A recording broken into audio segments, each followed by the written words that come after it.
Sobat Dunia Donghua, kita berjumpa kembali. Tanpa berlama-lama mari kita lanjutkan ceritanya. Selamat mendengarkan dan selamat berimajinasi.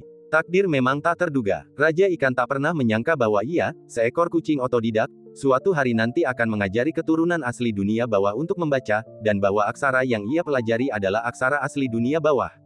Istana dunia bawah kehilangan gulungan abadi Netherworld, dan ingatan akan aksara dalam warisan kuno penguasa dunia bawah juga tak lengkap, sehingga banyak gulungan kuno di istana mustahil dibaca oleh penguasa dunia bawah. Namun, gulungan abadi Netherworld telah digunakan sebagai pil iblis selama bertahun-tahun, dan aksara di dalamnya telah lama beresonansi dengannya, dan mereka akrab satu sama lain. Kenapa aku tak menyadari bahwa kau begitu berbakat sebagai kucing selama sebulan terakhir? Penguasa dunia bawah menatap kucing putih yang tergeletak di atas meja dengan ekspresi bangga di wajahnya, dan berkata dengan heran, apakah kau benar-benar reinkarnasi Diting? Apakah Diting pernah bersumpah beracun di kehidupan sebelumnya bahwa, aku kucing jika kau berbohong padaku, lalu kau menjadi seperti ini? Raja Ikan, yang menerjemahkan gulungan kuno itu seperti seorang cendekiawan tua, mendesah. Ia mengulurkan kaki kucingnya dan menepuk kepala penguasa dunia bawah, lalu berkata dengan tegas, berhenti bicara omong kosong dan jangan ganggu aku saat aku bekerja. Penguasa dunia bawah tidak mau melakukan itu. Ia begitu imajinatif. Ia berkata, seingatku, memang ada Diting di dunia bawah. Ia seekor unicorn berkepala harimau dan bertubuh naga. Warnanya sangat putih dan mirip anjing, jadi semua orang menyebutnya anjing putih besar. Anjing putih besar dulunya sangat kuat, dan banyak dewa kuno datang kepadanya untuk bertanya. Namun, anjing putih besar tidak terlalu berdedikasi. Ketika bertemu yang lemah, ia hanya bicara omong kosong untuk menipu mereka, dan ketika bertemu yang kuat, ia mengusir mereka ke mereka yang bahkan lebih kuat. Raja Ikan mendengarkan gumaman, desahan, dan makna kata-kata di kertas yang diucapkan penguasa dunia bawah. Ning Xiaoling mendengarkan dengan saksama dan bertanya, Nona penguasa dunia bawah, apakah Anda ingat hal lain? Misalnya, tentang penguasa dunia bawah yang asli. Ning Changjiu juga memiliki pertanyaan ini. Penguasa dunia bawah menunjuk ke belakangnya dan berkata, itu ayahku. Ning Xiaoling berbalik dan melihat. Di pilar suci di belakang singgasana, rentang sayap ular berbulu tulang putih memenuhi sebagian besar istana dunia bawah. Tulang-tulangnya ditutupi taji tulang yang tajam. Ular itu melilit pilar suci yang berwarna hitam pekat, dan kontras antara pucat dan hitamnya sangat tajam. Tentu saja, ayahku pasti jauh lebih besar di masa jayanya, tetapi siapa yang akan menghancurkan semua tulangnya berkeping-keping dan memasukkannya ke dalam guci? Aku hanya bisa mengambil beberapa dan menyatukannya untuk membuat peti mati besar ini terlihat lebih mengesankan, jelas penguasa neraka.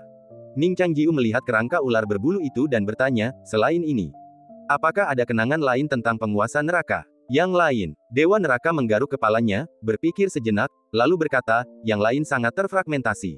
Setelah bertahun-tahun, siapa yang akan mengingat mereka? Ning Changjiu tidak bertanya lebih lanjut, tetapi hanya berkata, lalu, di buku-buku yang kau baca, apakah ada catatan tentang perang dewa primordial?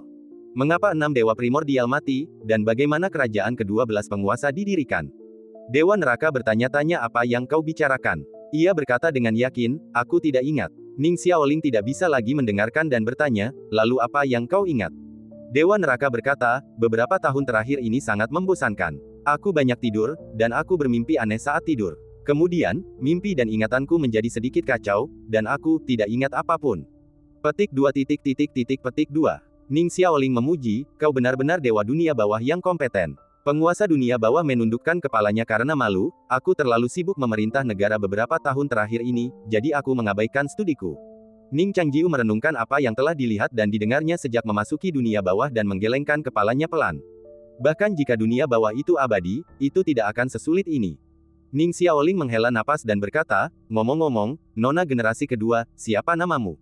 Petik 2 petik 2. Penguasa dunia bawah terdiam sejenak. Ning Xiaoling berseru, kau tidak tahu itu, kan? Penguasa dunia bawah berkata, aku selalu sendirian. Aku tidak butuh nama. Ning Xiaoling berpikir sejenak dan berkata, kalau begitu aku akan memberimu nama. Penguasa dunia bawah menolak, orang tua seharusnya memilih nama. Kau terdengar seperti sedang memberi nama hewan peliharaan. Hewan peliharaan. Ning Xiaoling bahkan lebih senang. Ia menunjuk Raja Ikan yang sedang membolak-balik buku dan berkata, aku menamainya, Diting. Lihat, cocok untuk acaranya, kan? Tapi kata, Diting, bukan namamu, gumam penguasa dunia bawah pelan. Tidak apa-apa, Ning Xiaoling melambaikan tangannya dan berkata, aku akan memilihkan nama untukmu. Mingjun setuju dengan enggan. Maka kedua gadis itu mulai mendiskusikan pemberian nama. Ning Changjiu menggosok pelipisnya, berpikir bahwa sebuah negara akan hancur, dan negara lain akan terdampak olehnya, bagaimana mungkin mereka berdua begitu kejam dan paling mengkhawatirkannya. Aku benar-benar kakak kelas yang kompeten. Ning Changjiu berpikir begitu. Kakak kelas, nama apa yang menurutmu bagus? Ning Xiaoling datang sambil membawa selembar kertas. Ning Xiaoling masih agak malu untuk mencium kakak kelasnya tanpa izin, jadi meskipun ia sangat senang saat ini, ia sengaja menjaga jarak dari kakak kelasnya. Lagi pula, ia sudah dewasa, dan ia masih harus menerima perbedaan antara pria dan wanita.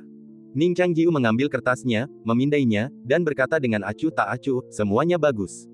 Mingjun mendengus dingin, tak menyangka ia akan memilih nama yang bagus. Penguasa neraka memandang Ning Xiaoling dan bertanya, nama apa yang orang luar suka panggil aku? Ning Xiaoling menjawab, semuanya. Misalnya, aku Ning Xiaoling, guruku Lu Jiajia, adik permaisuri Zhao Xianger, dan ketika aku turun dari Istana 9 Neter, kepala istana, yang juga pemimpin sekte roh kuno, hanya memiliki satu huruf, Huo. Fokus penguasa neraka agak aneh, Istana 9 Neter. Ning Xiaoling mengangguk. Ada apa? Jangan khawatir, Istana 9 Neter tidak semegah tempat ini. Petik 2. Apakah tempat ini di bawah Istana 9 Neter? Tanya penguasa neraka. Ning Xiaoling mengangguk. Petik 2. Yang mulia 9 Neter. Sang penguasa neraka, senang dengan bakatnya sendiri, berkata, mulai sekarang, Anda dapat dengan hormat memanggil saya yang mulia 9 Neter. Baiklah, nona generasi kedua, Ning Xiaoling setuju. Raja ikan masih terkubur di lautan buku, membolak-balik gulungan kuno, menggaruk kepalanya terus-menerus, meninggalkan banyak bulu kucing seputih salju. Ning Xiaoling dan penguasa neraka masih mendiskusikan beberapa hal penting. Ning Changjiu, di sisi lain, telah tiba di luar istana, menatap kerajaan kuno Netherworld. Di atas dunia bawah, lautan kegelapan berputar-putar seperti awan gelap sebelum badai. Itu adalah sumber kehidupan di sini, tetapi juga awal dari keputusasaan. Dari luar kuil, hantu-hantu pengembara yang tak terhitung jumlahnya masih bisa dilihat, dan banyak anggota sekte Guiksu terbaring tak berdaya di dekat gerbang kuil. Pasukan berkekuatan 300.000 orang telah mundur, dan sebagian besar dari mereka tetap tinggal di sini. Informasi yang ia kumpulkan dari Menara Luoshu, dikombinasikan dengan apa yang ia lihat dan dengar di sini, membuat Ning Changjiu secara kasar menggambarkan detail perang dewa yang terjadi 3.000 tahun sebelumnya. Namun, ia samar-samar merasa bahwa setelah perang dewa itu, ada makhluk kuat yang melampaui 6 dewa awal. Jika tidak, dengan kematian keempat dewa dan kebangkitan 2 dewa, mengapa mereka mati, dan untuk siapa mereka memberontak? Saat ia merenungkan hal-hal ini, sesosok samar melayang mendekat dari belakangnya. Itu adalah Ning Xiaoling, berjingkat ke arahnya. Ning Changjiu berpura-pura tidak tahu. Ning Xiaoling mengintai di belakangnya dan berteriak. Ning Changjiu berpura-pura tenggelam dalam pikirannya, lalu tubuhnya gemetar, pura-pura terkejut. Ia kemudian menatap Ning Xiaoling dengan senyum masam dan berkata, adik perempuan, jiwamu masih terlalu lemah. Kau harus mengatur napasmu dan jangan terlalu terkejut. Ning Xiaoling tersenyum. Ia datang ke sisi Ning Changjiu, memegang pagar dengan tangannya, sedikit mengangkat kepalanya, menatap wajah kakak laki-lakinya setelah lama menghilang, dan berkata, Mu Lingtong memang pembohong besar. Ya, wanita itu menipu pemilik Menara Luoshu sampai mati. Ning Changjiu tertawa dan berkata, Xiaoling, apa yang dia tipu? Ning Xiaoling berkata, Mu Lingtong memberitahuku bahwa di bawah sana adalah api penyucian yang paling mengerikan, tempat kau hampir mati. Tapi di bawah sana bukanlah api penyucian. Di mana kakak senior berada, dimanapun adalah yang terbaik. Ning Changjiu mengulurkan tangannya, tersenyum, dan mengusap kepala Ning Changjiu, sambil berkata, kita bertemu lagi kali ini, dan kita tidak akan pernah berpisah lagi. Ning Xiaoling mengangguk penuh semangat dan bergerak mendekat dengan hati-hati, mengusap dada Ning Changjiu seperti anak kucing. Ning Changjiu memeluknya dengan lembut. Gaun tau seputih salju yang berkibar di depan aula adalah satu-satunya aroma di langit yang redup. Ngomong-ngomong, kemana Suster Xianger pergi? Tanya Ning Xiaoling. Ning Changjiu berkata, Xianger kembali ke rumah orang tuanya. Kembali ke rumah orang tuanya. Kakak senior, apakah kau menindas Suster Xianger? Tanya Ning Xiaoling. Apakah menurutmu kakak senior punya nyali untuk melakukan itu? Ning Changjiu menghela napas. Ning Xiaoling mengangguk penuh pertimbangan dan bertanya, ngomong-ngomong, rumah orang tua yang mana? Petik 2. Dewa Burung Vermilion, kata Ning Changjiu. Petik 2. Petik 2. Jadi, Suster Xianger punya latar belakang yang begitu kuat. Ning Xiaoling menghela napas, kalau begitu, di tahun Burung Vermilion, kita bisa merajalela, dan tak akan ada monster yang berani menindas kita lagi. Ning Changjiu tersenyum dan mengangguk. Ning Xiaoling memeluknya lebih lama, masih sedikit tak percaya, kakak senior, ini benar-benar bukan mimpi, kan? Ini bukan mimpi, kata Ning Changjiu. Kakak senior tidak pernah berbohong. Ya, kakak senior tidak pernah berbohong. Mata Ning Xiaoling menyipit. Ning Changjiu merenung sejenak, lalu tiba-tiba berkata, ngomong-ngomong, Xiaoling, setelah kita keluar dari sini, kau sama sekali tidak boleh memberitahu siapapun tentang pencarianku sebelumnya akan ingatan penguasa dunia bawah. Meskipun tidak ada yang salah, kesalahpahaman selalu buruk. Ning Xiaoling, yang selalu patuh pada kakak seniornya, berkata, aku mengerti. Kakak senior tidak pernah berbohong, jadi aku, suster junior, harus membantunya. Petik 2. Ning Changjiu tersenyum kecut dan menepuk kepalanya, adik junior semakin bijaksana. 3 hari berlalu tanpa terasa. Di istana dunia bawah, Zhou Yu, mengenakan gaun tidur sutra tipis, terbangun dari tempat tidur yang cukup besar untuk menampung ratusan orang. Bosan, ia menatap istana dunia bawah yang seukuran kota, tenggelam dalam kekosongan dan melankolis rutinitas hariannya. Setelah rutinitas hariannya berakhir, ia menoleh ke sisi lain. Di sisi lain tempat tidur tulang yang besar dan empuk, Ning Changjiu dan Ning Xiaoling sedang beristirahat. Zhou Yu menatap mereka, alisnya yang tipis dan gelap berkerut. Jarak yang kalian jaga cukup tipis, kata Zhou Yu lembut. Ning Changjiu dan Ning Xiaoling tidur bersama, tetapi mereka tidak berpelukan atau bersentuhan kulit. Sebaliknya, sebuah garis kekuatan spiritual memisahkan mereka, seolah-olah untuk mencegah tindakan yang tidak pantas dalam tidur mereka. Dengan adik junior secantik itu, bagaimana mungkin dia tidak memiliki pikiran yang tidak pantas? Gerutu Zhou Yu, pasti karena kita baru saja bertemu kembali, dan dia berusaha menjaga citranya, berpura-pura menjadi pria sejati. Tidur dengan adik perempuan junior itu seperti binatang buas, dan tidak melakukan apapun bahkan lebih buruk daripada binatang buas. Adik perempuan junior yang begitu manis, kalau kau tidak membutuhkannya, kenapa tidak biarkan aku mencintainya? Rasa kesal Zhou Yu semakin menjadi-jadi. Ning Changjiu merasakan niat membunuh, membuka matanya dengan waspada, dan menoleh. Ada apa, Nona Zhou Yu? Tanya Ning Changjiu. Tidak ada, jawab Zhou Yu dingin. Ia melompat dari tempat tidur dengan gaun sutra tipis, tubuhnya sangat ramping. Rambut hitam legamnya tergerai di punggungnya, bergoyang-goyang saat ia berjalan. Zhou Yu mengenakan gaun hitam kesayangannya, berlipit 1000 bertahtakan benang emas, dan berputar di depan cermin, merasa sangat puas. Ia menoleh, tetapi mendapati Ning Changjiu tidak sedang menatapnya. Lebih buruk dari binatang buas. Zhou Yu mengumpat lagi. Ketika Ning Xiaoling terbangun, ia segera mengulurkan tangannya untuk menggaruk tubuhnya, dan Ning Changjiu menggenggam tangannya. Ning Xiaoling menatap wajah kakak laki-lakinya, lalu menghela napas lega, memejamkan mata, dan tertidur sejenak. Zhou Yu meretakkan jari-jarinya dan mengeluh, masih ada 297 hari sebelum kiamat. Mengapa kucing itu belum selesai membaca buku? Apakah ia mampu? Kalau kau bisa, ayo. Sebuah suara yang terdengar seperti perubahan hidup terdengar. Zhou Yu menoleh ke belakang dan melihat Raja Ikan berjalan ke arahnya dari arah perpustakaan. Ia tidak memejamkan mata selama 3 hari 3 malam, dan matanya tampak lelah dan hitam. Zhou Yu bertanya, kucing kecil, bagaimana kabarmu? Raja Ikan berkata dengan lemah, kau pergi dan lihat sendiri. Sambil berkata demikian, ia melompat ke tempat tidur besar, berbaring dengan santai, dan langsung tertidur. Setelah Ning Xiaoling terbangun, ia menatap Diting yang kelelahan dan tertidur lelap, lalu diam-diam menganggapnya sebagai pencapaian besar, berpikir bahwa ia akan meminta Yu Jin membawanya ke jalan pakaian untuk diberikan sebagai hadiah nanti. Ning Changjiu membawa Ning Xiaoling ke perpustakaan. Zhou Yu, mengenakan rok lipitnya, sudah duduk di perpustakaan, membolak-balik catatan Diting. Ning Xiaoling melihat tulisan tangan itu dan berpikir, ini persis sama dengan di bukuku sendiri. Sepertinya Diting tidak sengaja menulis seburuk itu. Apa yang tertulis di sana? Tanya Ning Changjiu. Zhou Yu membuka gulungan dan membacanya. Sebelum aku menginjakkan kaki di alam baka, aku tidak pernah percaya pada apa yang disebut kiamat. Setelah pangeran kegelapan turun, aku menyadari bahwa kegelapan yang kulihat di masa lalu hanyalah tirai yang menutupi cahaya. Aku baru berada di sini selama 1000 tahun. 6 dewa sepakat untuk pergi 1000 tahun kemudian. Tetapi bahkan para dewa pun tak bisa lepas dari keserakahan. Aku tidak tahu kapan itu dimulai, tetapi aku tidak ingin kembali ke planet asalku lagi. Aku suka bintang ini. Energi spiritual yang memenuhi langit seharusnya tidak menjadi sumber bencana. Tapi pangeran kegelapan sudah tiba, dan dunia akan memasuki malam yang panjang. Mata naga lilin sudah keruh. Bagaimana mungkin ia masih menerangi kekacauan di sini? Petik 2. Suara gadis itu jernih, dan saat ia membacakannya, suaranya seperti angin sepoi-sepoi yang sejuk, terus-menerus, dengan kualitas yang halus dan menakjubkan. Ning Changjiu mendengarkan dengan tenang. Apa sebenarnya pangeran kegelapan itu? Ning Changjiu tak kuasa menahan diri untuk bertanya setelah Zhou Yu menyelesaikan halaman pertama. Zhou Yu menggelengkan kepalanya sedikit. Ia membuka halaman kedua, memindainya, menemukan bagian yang berkaitan dengan pangeran kegelapan, dan membacanya. Kalimat pertama begitu lugas, pangeran kegelapan ingin membunuh kita. Kalimat kedua, Pangeran Kegelapan akan membunuh semua orang. Zhou Yu sedang membaca terjemahan Raja Ikan. Jika ia membaca aslinya, ia akan melihat pena Pangeran Kegelapan menembus kertas saat ia menulis kata-kata ini. Zhou Yu terus membaca. Buku-buku yang diterjemahkan oleh Raja Ikan kebanyakan berupa puisi panjang.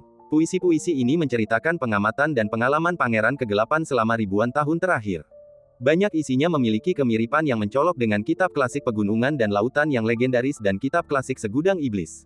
Buku itu juga memuat beberapa pandangan Pangeran Kegelapan tentang 6 dewa awal.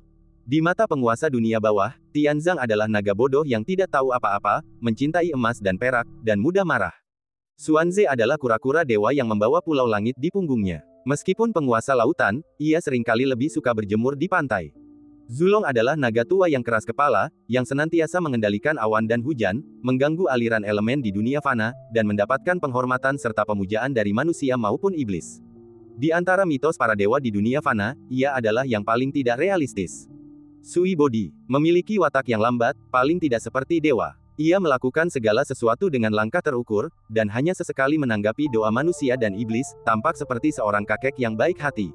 Penguasa dunia bawah saat itu tidak pernah membayangkan naga itu akan mengkhianatinya. Huang Helong adalah musuh bebuyutan Tianzang, yang memiliki otoritas dan kekuasaan yang lebih besar daripada Tianzang pada saat itu. Namun, penguasa neraka merasa bahwa keinginan sejati Huang Helong bukanlah kekuasaan, ia mendambakan kebebasan sejati lebih dari siapapun. Puisi panjang itu mengungkapkan semakin banyak informasi. Maka, 6 dewa asli datang ke planet ini dari dunia asal mereka untuk mengekstrak energi spiritualnya. Energi spiritual bukan sekadar alat untuk kultivasi, melainkan sumber kehidupan sejati, salah satu syarat penting bagi kelahiran kehidupan di sebuah bintang. Dengan membawa kembali energi spiritual, mereka membawa vitalitas kembali ke dunia asal mereka. Mereka adalah dewa, tetapi juga penambang yang dikirim oleh kesadaran dunia asal mereka yang luas dan samar. Hanya dengan membawa kembali vitalitas ke dunia asal mereka, mereka dapat benar-benar terbebas dari belenggu asal mereka dan mencapai kebebasan tertinggi. Dalam arti tertentu, bahkan para dewa pun adalah tawanan. Ning Changjiu telah menduga sebagian kebenaran dari apa yang ia lihat dan dengar di Luoshu, dan kini kecurigaan ini akhirnya terkonfirmasi oleh catatan penguasa neraka. Di desa pertambangan emas Ngarai Senli, manusia yang terkontaminasi air suci telah menjadi naga tanpa sisik dan cakar, digunakan sebagai budak dan penambang oleh Tianzang yang sekarat. Tak disangka, tugas Tianzang serupa dengan para budak itu. Namun, hanya ada satu hati ilahi. Bagi ke-6 planet, emas, kayu, air, api, tanah, dan Pluto, 6 dewa yang tiba di sini mewakili harapan bagi seluruh dunia mereka yang tandus. Mereka seharusnya tetap di sini selama 1000 tahun. Namun kemudian, sesosok makhluk bernama Pangeran Kegelapan turun, menghalangi jalan mereka kembali. Ia menjebak 6 dewa tertinggi dari era primordial di bawah langit. Seberapa mengerikankah Pangeran Kegelapan itu? Kelahiran ke-12 penguasa kerajaan ilahi selanjutnya kemungkinan besar ada hubungannya dengan Pangeran Kegelapan. Ning Jiu mendengarkan penguasa dunia bawah membacakan mantra, tenggelam dalam pikirannya. Namun, Ning Xiaoling memahami inti persoalannya. Ia dengan lemah mengangkat tangannya dan bertanya, jadi, setelah semua pembicaraan ini, bagaimana kita bisa menyelamatkan dunia bawah? Zhou Yu membolak-balik halaman buku tanpa suara. Harus diakui, Raja Ikan telah menjalankan tugasnya dengan tekun akhir-akhir ini. Selain beberapa koleksi puisi murni, ia telah menerjemahkan semua konten penting lainnya, merangkumnya dalam sebuah buku yang fasih. Aku tahu, Zhou Yu tiba-tiba berbicara, ekspresinya yang biasanya santai tiba-tiba berubah serius, seolah-olah ia mengetahui suatu rahasia yang mengejutkan. Mata Ning Xiaoling berbinar, dan ia bertanya dengan cepat, apakah kau tahu cara menyelamatkan Hades? Zhou Yu berkata, akhirnya aku tahu asal-usulku. Petik 2. Ning Xiaoling tidak peduli. Ning Changjiu penasaran dan bertanya, ceritakan padaku tentang itu. Zhou Yu mendongak, dan secercah cahaya benar-benar menyala di mata gelapnya. Aku adalah penguasa dunia bawah. Katanya dengan serius. Petik 2. Ning Changjiu tidak mempercayainya. Ning Xiaoling melihat temperamennya dan sama sekali tidak dapat menghubungkannya dengan penguasa dunia bawah. Zhou Yu menyilangkan tangannya dan berkata dengan serius, apa yang kau tahu? Tahukah kau apa itu dewa? Penguasa dunia bawah bukanlah ular berbulu. Penguasa dunia bawah yang sebenarnya hanyalah hati Raja Neraka. Bagi penguasa dunia bawah, tubuh hanyalah rumah untuk menampung dirinya sendiri. Tidak ada perbedaan mendasar dengan istana dunia bawah. Maksudmu? Ning Changjiu menebak sesuatu. Zhou Yu mengangguk, dengan bangga mengambil beberapa buklet. Lihat, puisi-puisi ini begitu halus, anggun, dan mendalam. Ini membuktikan bahwa penguasa neraka adalah sosok yang serupa. Meskipun ia ada dalam mitos sebagai ular berbulu dan berjalan di dunia sebagai penyair laki-laki, penguasa neraka sebenarnya memiliki hati seorang gadis. Akulah hati seorang gadis penguasa neraka. Seru Jiu Yu gembira, tiba-tiba bangkit dan dengan angkuh menghentakkan kakinya di sandaran kursi. Ia membanting tangan kirinya di atas meja, dan mengangkat ibu jari kanannya tinggi-tinggi, gembira karena telah memecahkan teka-teki kuno. Ning Xiaoling terkagum-kagum akan keajaiban takdir, bertanya-tanya apakah itu benar, mengapa, seperti katamu, kau begitu bijaksana sebagai seorang pria, namun sebagai seorang gadis, kau sama sekali tidak feminin. Ning Changjiu pun berpikiran sama. Namun mereka semua tetap diam, tak ingin mengganggu kegembiraan Jiu Yu. Jiu Yu bersorak sejenak, tetapi akhirnya terdorong kembali ke kursinya untuk melanjutkan pencariannya akan cara menyelamatkan istana neraka. Jiu Yu membolak-balik buklet itu cukup lama, akhirnya sampai pada 8 kata di bagian akhir. Otoritas kembali, Netherworld terlahir kembali. Jiu Yu terdiam cukup lama, bertanya-tanya apakah kucing ini telah membaca begitu banyak, dan pada akhirnya, hanya merangkum 8 kata ini. Aku tahu kebenaran ini bahkan tanpamu. Jiu Yu melafalkannya dengan lembut. Nona Xiaoling, sepertinya aku tak bisa melepaskanmu. Kata-kata Jiu Yu diwarnai penyesalan. Ning Xiaoling masih memiliki banyak otoritas dalam dirinya, dan itu harus disingkirkan sepenuhnya. Ning Xiaoling melirik kakak laki-lakinya dengan cemas. Ning Changjiu bertanya, sekalipun kita menghilangkan semua fragmen otoritas dari tubuh Xiaoling, apakah itu cukup?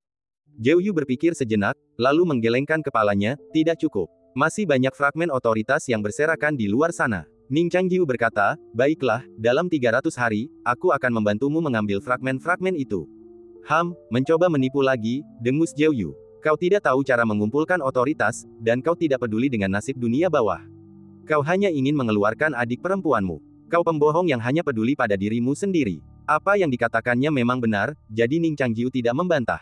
Namun, mendengarkan kata-kata Jiu Yu, Ning Xiaoling tak kuasa menahan diri untuk tidak memegangi dadanya, meringis kesakitan.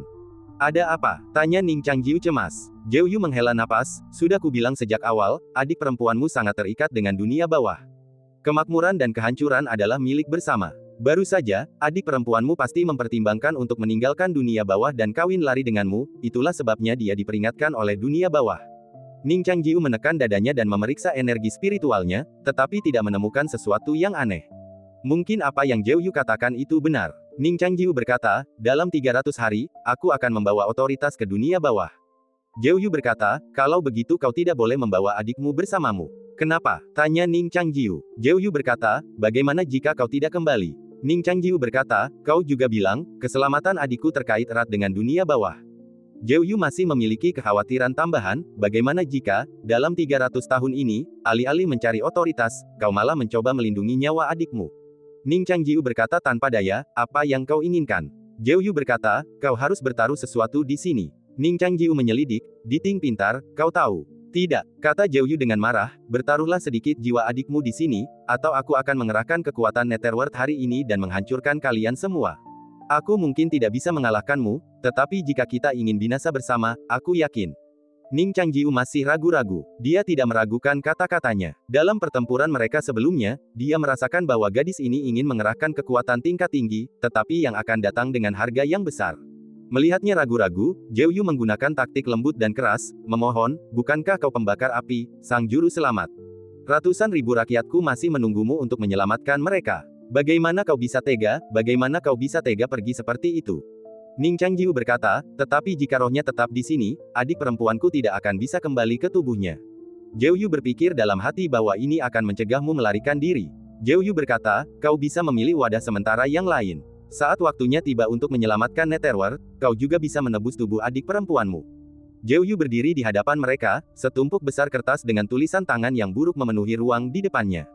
Setelah selesai berbicara, ia menatap mereka dengan sungguh-sungguh, seolah berharap mereka tidak akan bersikap tidak tahu terima kasih dan mau bekerja sama dengannya untuk memulihkan kejayaan Netherworld. Ketika aku menjadi penguasa Netherworld, aku akan menjadikan kalian seorang pendeta dan penguasa surgawi. Jika orang yang kalian cintai meninggal, aku akan membantu kalian mendapatkannya kembali. Jiu Yu mengusulkan dengan semangat tinggi, mulai sekarang, kita akan tinggal di sini dan menjadi pengganggu, dan tidak akan ada yang bisa mengendalikan kita. Ning Changjiu menatap Jiu Yu dan berkata, meskipun roh tidak memiliki batas, dunia luar jauh lebih luas daripada Netherworld. Bahkan jika kita keluar, di mana kita bisa menemukan otoritas untukmu? Jiu Yu berpikir sejenak dan berkata, selalu ada jalan. Petik 2. Petik 2. Ning Changjiu berpikir, tinggal kurang dari 300 hari lagi. Tidak bisakah kau memiliki rasa urgensi? Zhou Yu menggaruk kepalanya, menunjuk ke rak buku besar di belakangnya. Sebenarnya, kurasa aku melihat solusinya di suatu tempat, tapi aku tidak ingat di mana. Aku akan mencarinya nanti. Ning Changjiu menatap lautan buku yang luas di belakangnya, menghela napas, dan berkata, apa yang telah kau lakukan selama 2000 tahun terakhir? Zhou Yu menggembungkan pipinya, kesal, tetapi tidak dapat memikirkan solusi yang baik. Ning Xiaoling diam-diam mengangkat tangannya dan berkata, aku punya pertanyaan. Apa yang ingin kau tanyakan, adik junior? Nada suara Ning Changjiu melunak. Ning Xiaoling berkata, jika secuil jiwaku tertinggal di sini, bagaimana aku bisa kembali? Apakah mereka akan memasukkanku ke dalam botol porselen kecil seperti yang dilakukan Han Xiaosu? Ning Xiaoling sedikit takut. Ketika dia dan Han Xiaosu berbicara sebelumnya, dia tahu betapa sempit dan tidak nyamannya hidup di dalam botol kecil itu. Zhou Yu berkata dengan ragu, kau sekarang membawa keberuntungan dunia bawah dan memegang kekuatan Raja Dunia Bawah. Botol porselen macam apa yang bisa menampung Dewa Agung sepertimu? Ning Xiaoling berkata, lalu apa yang harus kulakukan? Jika kau tidak membiarkanku kembali, bagaimana aku bisa membantumu mengumpulkan kekuatan? Jangan cemas, saudari Xiaoling. Siapa saudarimu? Sebenarnya, hal yang bisa menampung jiwamu tidak perlu terlalu menuntut. Hanya perlu berasal dari asal yang sama denganmu dan memiliki fisik setidaknya setengah dewa. Zhou Yu tersenyum dan berkata, bukankah kedengarannya mudah? Asal yang sama, tubuh setengah dewa. Kedengarannya seperti tidak banyak syarat, tetapi kenyataannya, bahkan jika kau mencari di seluruh dunia sekarang, mungkin sulit untuk menemukan rubah 5 jalur yang mati, dan itu harus betina. Ning Xiaoling mengusap wajahnya dan berkata, lepaskan aku. Aku dan saudaraku sama-sama jujur.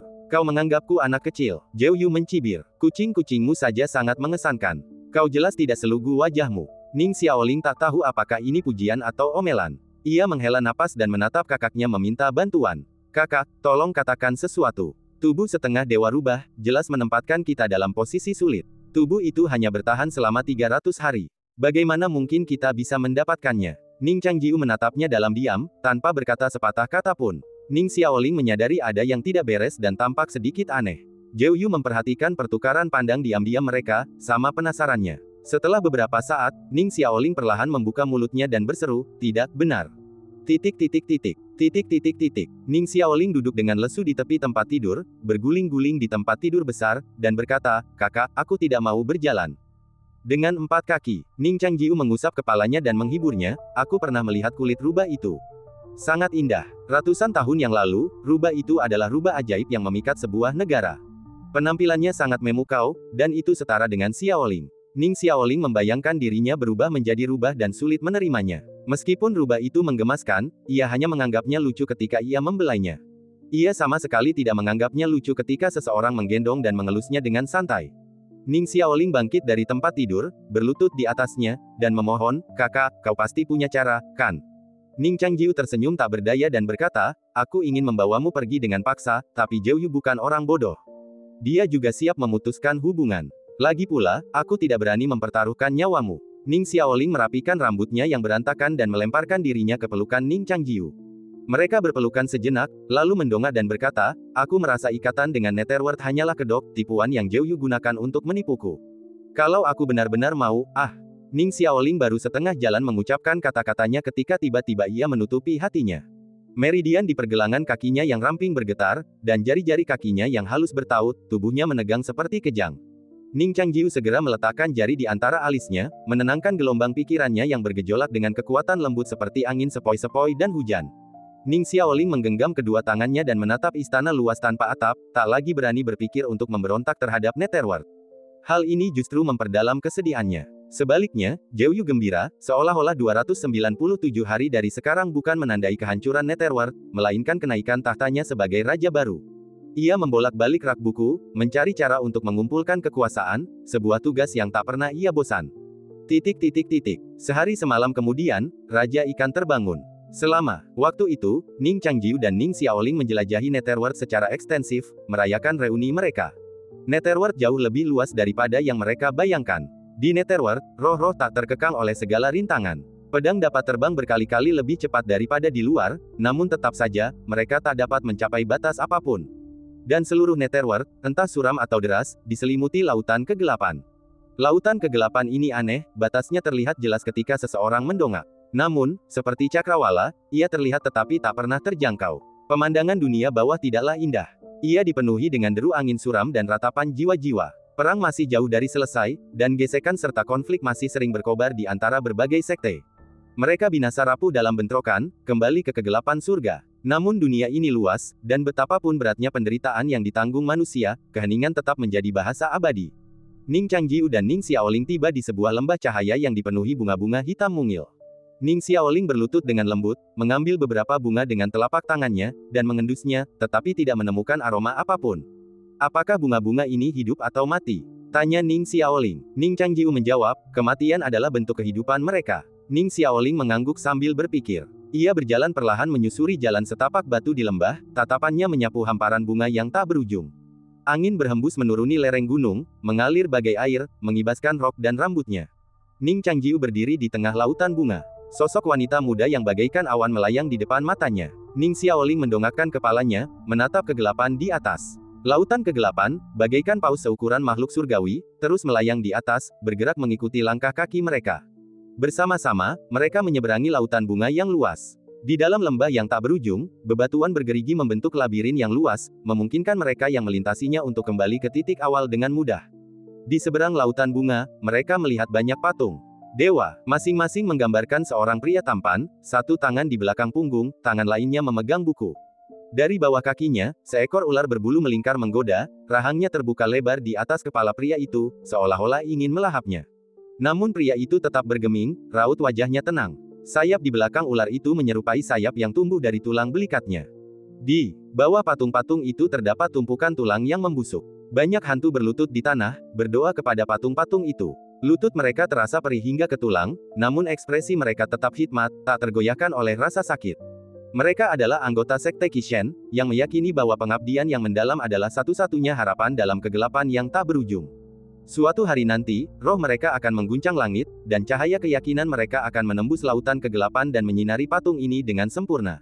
Kemudian, Dewa Neraka akan bangkit kembali, menuntun mereka menuju pencerahan sejati. Kemana Dewa Neraka pergi? Tanya Ning Xiaoling, sambil duduk di tebing. Ning Changjiu menatap lautan kegelapan dan berkata, jantungnya telah menjadi 9 netherworld. Adapun tubuh dan jiwanya, Ning Xiaoling menatapnya. Ning Changjiu berkata, kita mungkin sekarang berada dalam kesadaran Dewa Neraka. Kesadaran Dewa Neraka. Ning Xiaoling sedikit terkejut. Ning Changjiu menjelaskan, dunia ini adalah dunia yang dibangun oleh roh. Selain para dewa setingkat Hades, sulit bagiku membayangkan siapa lagi yang bisa memiliki kekuatan sekuat itu. Ia berhenti sejenak dan melanjutkan, ketika saya di Luoshu, saya juga menyaksikan dunia yang serupa. Dunia Luoshu berbeda dari sini. Ia mengikuti hukum-hukum tertentu. Sekalipun dunia ini kacau, semuanya terjadi secara teratur dan sejalan dengan sejarah. Berbeda di sini kacau, jiwa lahir dan mati dengan sendirinya, dan langit dan bumi tak terkendali. Sepertinya ini hanyalah ruang yang ditakdirkan untuk runtuh. Ning Xiaoling bertanya dengan rasa ingin tahu, mengapa kedua tempat ini berbeda. Ning Changjiu berkata, alasannya sangat sederhana. Luoshu diciptakan dengan sengaja, dan di sini, ia diciptakan tanpa sengaja. Tanpa sengaja, Ning Xiaoling menatap dunia yang tak berujung dan berkata dengan bingung, seberapa cerobohnya Hades. Ini bukan sesuatu yang bisa ia kendalikan. Ning Changjiu berkata perlahan, karena ia tumbuh pada saat kematian. Kematian. Nah, pada saat kematian, kesadaran seseorang mengalami proses yang belum pernah terjadi sebelumnya dan intens. Kau bahkan mungkin meninjau seluruh hidupmu pada saat itu, Ning Changjiu menjelaskan. Jika ini berlaku bagi manusia, apalagi bagi dewa primordial yang kekuatannya jauh melampaui dewa-dewa kuno biasa. Ning Changjiu melanjutkan, ketika penguasa dunia bawah wafat, kesadarannya langsung meledak. Bagaikan sebuah titik, langsung meledak dan mengembang, membengkak menjadi dunia hampa tanpa batas. Selama bertahun-tahun, serpihan-serpihan kesadaran di dunia hampa ini perlahan menyatu membentuk daratan di sini. Gunung, pepohonan, dan bunga di sini menyerupai dunia fana, namun esensinya benar-benar berbeda. Mungkin ini tercipta oleh kesadaran kacau penguasa dunia bawah. Proses ini pasti memakan waktu lama, jadi ketika Zhou Yu terbangun, sudah lebih dari 1000 tahun setelah kematian penguasa dunia bawah. Ning Xiaoling mendengarkan, takjub dengan imajinasi kakak laki-lakinya. Ia merasa kata-katanya kurang tepat, jadi ia hanya bisa menghela napas, sungguh menakjubkan. Ning Changjiu menatap patung-patung di tengah pegunungan sejenak. Ia tahu bahwa penguasa dunia bawah tak akan pernah mengabulkan doa. Ayo pergi, katanya. Ning Xiaoling berdiri dan mengikuti kakak laki-lakinya. Ning Changjiu mengulurkan tangannya, dan Ning Xiaoling menerimanya dengan ragu. Setelah berjalan beberapa saat, Ning Xiaoling tiba-tiba berkata, kakak. Waktu kamu pulang, kamu pergi menemui Tuan Jia Jia dulu, atau saudari Xianger. Tanya Ning Xiaoling. Kenapa kamu bertanya? Tanya Ning Changjiu. Aku, hanya penasaran. Bisik Ning Xiaoling. Petik 2. Aku melihat Jia-Jia dulu, kata Ning Changjiu jujur. Ning Xiaoling sedikit terkejut dan bertanya, kakak, apa kamu benar-benar masih lebih suka Tuan? Ning Changjiu tidak berani menjawab pertanyaan itu. Aku sangat menghormati Jia-Jia. Ning Xiaoling tidak percaya. Saat itu, ketika ia secara tidak sengaja memasuki kamar kakaknya di puncak Tianku dan melihat Tuan dan kakaknya di kamar yang sama, ia menyadari ada yang tidak beres. Tapi ia masih naif saat itu dan mempercayai cerita kakaknya. Sekarang, memikirkannya, jika dia tidak menyela, dia bertanya-tanya apa yang mungkin terjadi. Dan Tuan Jia-Jia telah menunggu begitu lama, membangun gubuk di tepi jurang.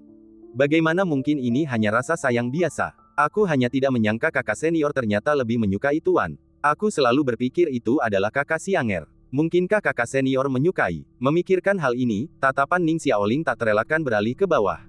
Dia bisa melihat dengan jelas ujung sepatunya yang mengintip dari balik roknya. Gadis itu tiba-tiba merasa tertekan. Ning Changjiu pura-pura tidak memperhatikan ekspresinya dan berkata dengan tenang, karena Xiaoling juga ada di Yujian Tianzong, tentu saja aku harus datang menemuimu dulu. Ekspresi Ning Xiaoling tiba-tiba tersadar. Jadi begitulah, kakak senior sangat baik, kata Ning Xiaoling tulus. Setelah beberapa saat, dia menggigit bibirnya lagi, dengan malu-malu namun penuh harap bertanya, jadi bagaimana dengan kakak senior dan Tuan? Xiaoling punya banyak pertanyaan. Kau bisa bertanya pada Jia-Jia nanti, kata Ning Changjiu. Ning Xiaoling berkata, aku tidak bodoh. Kalau Xiaoling berani bertanya begitu pada guru, dia pasti akan dihukum lagi. Ning Changjiu tersenyum dan berkata, jangan khawatir. Saat Xiaoling kembali kali ini, semua orang akan menyayangimu. Ning Xiaoling tahu bahwa banyak perkataan kakak seniornya tidak dapat dipercaya. Menyakitiku. Kalau memang menyakitkan, kakak senior pasti akan menertawakanku lagi, kata Ning Xiaoling. Ning Changjiu mengusap kepalanya dan berkata, jangan khawatir, kalau guru menindasmu, aku akan membantumu membalasnya. Ning Xiaoling mendengus dingin, aku tidak percaya. Seberani apapun kakak senior, beraninya kau memukul guru. Ning Changjiu mengangkat sudut mulutnya dan tersenyum tipis. Jika Ning Xiaoling melihat adegan di Luoshu di mana Lu Jiajia berlutut ringan di tanah dan memohon hukuman dengan suara lembut, adik junior Xiaoling mungkin akan sangat terkejut sampai-sampai tidak bisa tidur. Belum lagi pemandangan bunga teratai yang muncul dari air jernih. Kakak dan adik senior bergandengan tangan menjelajahi pegunungan dan perairan dunia bawah yang malang dan buruk. Setelah sehari semalam, mereka kembali ke istana dunia bawah. Zhou Yu masih berpikir di mejanya. Di kamar tidur, Raja Ikan menguap dan berjalan keluar dengan malas. Matanya yang menghitam telah meredup, dan ia masih merasa sedikit mengantuk. Raja Ikan mengangkat kepalanya, melirik Ning Changjiu, dan jarang menunjukkan kekaguman, sepertinya aku masih meremehkanmu. Awalnya kupikir orang sepertimu akan mengkhianatiku saat aku tidur. Ning Changjiu tersenyum, dan diam-diam menunjuk Zhou Yu dengan jari di lengan bajunya, lalu berkata, kau adalah pejabat yang berjasa, dan aku bukanlah seorang tiran. Bagaimana mungkin aku tidak memperlakukan pejabat yang berjasa dengan baik? Ning Xiaoling menundukkan kepalanya karena malu. Raja Ikan bertanya, mengapa kau masih di sini? Apa aku belum menemukan solusi untukmu? Apa kau belum sampai pada kesimpulan? Ning Changjiu berkata, Nona Zhou Yu masih mencari cara untuk mengumpulkan kekuatan. Raja Ikan tertegun. Ia melirik Zhou Yu, lalu Ning Changjiu, wajah kucingnya berkerut. Apakah ini sulit? Mata Ning Xiaoling berbinar. Apakah kalian punya rencana? Raja Ikan memandang mereka seolah-olah mereka orang bodoh dan berkata, otoritas mirip dengan energi spiritual dalam beberapa hal. Ning Changjiu, mengingat kejadian di kota Linhe, tiba-tiba mengerti. Otoritas, seperti energi spiritual, dapat menyatu. Kau anak yang mudah diajar. Raja Ikan mengangguk puas. Mangkuk porselen yang pecah tidak dapat dipulihkan, tetapi otoritas berbeda. Mereka seperti ras yang hancur. Mereka akan menemukan cara untuk memulihkan diri tanpa kau perlu melakukan apapun. Tetapi mereka seperti ngengat yang melayang tanpa tujuan di dunia. Jika kau ingin menarik mereka semua, kau tetap harus bersedia menyalakan api. Ning Changjiu mengerti bahwa obor yang dimaksud Raja Ikan adalah orang yang relatif lengkap dengan otoritas yang memadai. Orang ini hanya perlu duduk di sana, bahkan tanpa melakukan apapun, dan otoritas yang tersebar perlahan akan menyatu dari segala arah. Zhou Yu mengangkat kepalanya dan menatap mereka. Ia telah mendengar percakapan mereka dan mengerti apa yang dimaksud Raja Ikan. Ning Changjiu menatap Zhou Yu dan berkata, kalau begitu, satu-satunya kandidat yang cocok adalah Xiaoling. Zhou Yu berkata, saya khawatir kekuatan di tubuh Xiaoling tidak cukup. Ning Changjiu berkata, Yang Mulia Zhou Yu, kembalikan semua kekuatan itu kepada Xiaoling, dan beri dia sedikit lagi, mungkin itu sudah cukup. Apa? Zhou Yu terkejut, dan langsung menyilangkan tangan seolah-olah hendak dilecehkan, menutupi dadanya, dan berkata dengan marah, kalian manusia dan kucing berkolusi, sengaja menggunakan retorika ini untuk mencoba merebut kekuatan dariku, kan? Jangan delusi, aku sangat pintar, bagaimana mungkin aku bisa tertipu oleh tipuanmu? Raja Ikan berkata, Yang Mulia, saya baru saja bangun. Zhou Yu berkata dengan keras kepala, pokoknya, saya tidak percaya. Raja Ikan terlalu malas untuk menjelaskan, berpikir bahwa dunia bawah adalah berkah bagi semua orang karena memiliki raja sepertimu. Ning Changjiu berkata, hanya tersisa 296 hari. Setiap hari sangat berarti, Tuan Hades. Mohon pikirkan baik-baik. Jika Anda benar-benar menolak untuk melepaskan kami tidak punya pilihan selain menyelesaikan situasi ini dengan pedang. Zhou Yu mengangkat telapak tangannya dan berkata dengan tegas, tunggu. Baiklah, biarkan aku memikirkannya. Baiklah, bagaimanapun, ini adalah keputusan yang penting, jadi Ning Changjiu tidak mendesaknya. Ning Xiaoling menatap Diting yang mengantuk. Ia ingat pertama kali melihat Diting, ia tergeletak berlumuran darah di debu, sang induk semang dengan dahi yang geram, mengejarnya, mencoba menangkapnya kembali ke kandangnya. Diting, kau sungguh luar biasa, kata Ning Xiaoling tulus. Raja Ikan menguap dan berkata, aku baru menyadari betapa lambatnya kau. Ning Xiaoling tidak marah. Sebaliknya, ia tersenyum, seolah-olah ia telah menemukan harta karun. Ngomong-ngomong, apakah kau dan kakak senior sudah saling kenal sejak lama? Apakah ini benar-benar kebetulan? Tanya Ning Xiaoling. Raja Ikan berpikir, sebenarnya, kita pernah bertemu sebelumnya. Ketika Sue Yuan menyakitimu dan seorang wanita berambut perak yang muncul entah dari mana datang untuk menyelamatkanmu, aku pernah menolongnya. Tentu saja, di mata Raja Ikan sekarang, Ning Xiaoling dan Yu Jin jelas jauh lebih menyenangkan daripada Sue Yuan. Satu-satunya kekurangan Ning Xiaoling adalah ia memiliki kakak laki-laki yang menyebalkan. Sayangnya, itu hanyalah misi dari Istana Salju Perak dulu, dan sekarang menjadi hidupnya sendiri. Namun, ia masih merasa kesal karena tidak mampu mengalahkan wanita berambut perak saat itu. Jika ia tidak terluka dalam konfrontasi itu, mengapa ia tidak bisa mengalahkan Ning Changjiu beserta istrinya dan 3 orang lainnya di depan kota kekaisaran kerajaan Zhao? Raja Ikan berpikir dengan marah, berencana bahwa ketika ia memulihkan kekuatannya dan menjadi dewa sejati tingkat di Ting kuno, ia pasti akan menemukan wanita berambut perak itu dan membalas dendam. Memikirkan hal ini, Raja Ikan menjilati cakarnya yang tajam, seolah sedang mengasah pisau. Ning Changjiu berkata, memang, kita sudah saling kenal cukup lama. Ning Xiaoling bertanya dengan rasa ingin tahu, bagaimana kalian bisa saling kenal? Ning Changjiu menjawab, di hari pernikahanku dengan Xianger, kami menjamu banyak tamu, dan Diting datang tanpa diundang. Ning Xiaoling tidak terlalu memikirkannya, hanya berasumsi Diting hanya lapar dan ingin makan ikan. Saat mereka sedang mengobrol, Zhou Yu tiba-tiba berdiri dari tengah rak buku dan berkata dengan suara tegas. Aku sudah memutuskan. Mereka berdua dan si kucing menoleh. Nona Zhou Yu, apa rencanamu? Tanya Ning Changjiu. Zhou Yu berkata, aku setuju dengan syaratmu. Aku bersedia memberikan sebagian besar kekuatan kepada Xiaoling dan membiarkannya mengumpulkan sisa-sisanya. Tapi aku takut, jika kau mengambil semua kekuatan ini dan melarikan diri, lalu menemukan teknik reinkarnasi rahasia untuk membantu gadis ini melarikan diri, aku tidak akan mendapatkan apa-apa. Ning Changjiu bertanya, apa pendapatmu? Zhou Yu menatapnya dan berkata, sebenarnya, aku tahu kau orang baik. Ning Changjiu bingung dengan kata-katanya yang tiba-tiba. Zhou Yu berkata, ikut aku ke suatu tempat. Mereka tiba di Sekte Qingxian. Artefak pemanggil Sekte Qingxian, berbentuk seperti bola armiler, berdiri setinggi gedung. Artefak semacam itu juga ada di Kerajaan Ilahi, perbedaannya adalah di Kerajaan Ilahi, artefak tersebut digunakan oleh peri-peri berpita, sementara di sini, artefak tersebut digunakan oleh hantu-hantu kurus kering. Pergilah, kata Zhou Yu sambil menatapnya. Ning Changjiu sedikit ragu, tetapi melangkah maju. Seberkas cahaya keemasan turun dari langit di atas bola armiler. Ning Changjiu muncul darinya, tubuh Darmasuranya bersinar di dalamnya, seperti prisma yang tak terhitung jumlahnya, memantulkan sinar cahaya keemasan yang cemerlang, seperti api ilahi yang turun dari langit. Wajahnya yang tegas dan tampan, pakaiannya yang berkibar seperti salju, memancarkan aura kesucian yang tak terbatas. Ia dengan lembut mendarat di bola armiler. Semua jiwa yang telah mati menghentikan aktivitas mereka dan melihat ke arah ini. Bahkan mereka yang berada di ambang kehancuran pun berusaha membuka mata, suara yang hampir seperti teriakan keluar dari tenggorokan mereka. Para arwah budak yang menarik artefak melepaskan talinya, dan semua arwah yang sedang bekerja atau berdoa berlutut satu demi satu. Upaya ratusan tahun Sekte Xian akhirnya mendapat respons dari para dewa. Mereka membuka tangan mereka dengan suara serak, dan berseru sekuat tenaga, seolah-olah melebur ke dalam kemuliaan yang telah mereka nantikan seumur hidup. Akulah dewamu, dan aku akan menuntunmu keluar dari lautan kegelapan. Ning Changjiu menatap dunia yang hancur, pada ribuan arwah yang berlutut di kakinya dan memujanya sebagai penyelamat mereka, dan ia berbicara dengan hikmat, dan terus berbicara sesuai dengan kata-kata yang telah mereka sepakati sebelumnya. Setengah jam kemudian, Ning Changjiu perlahan kembali ke aula, matanya tenang.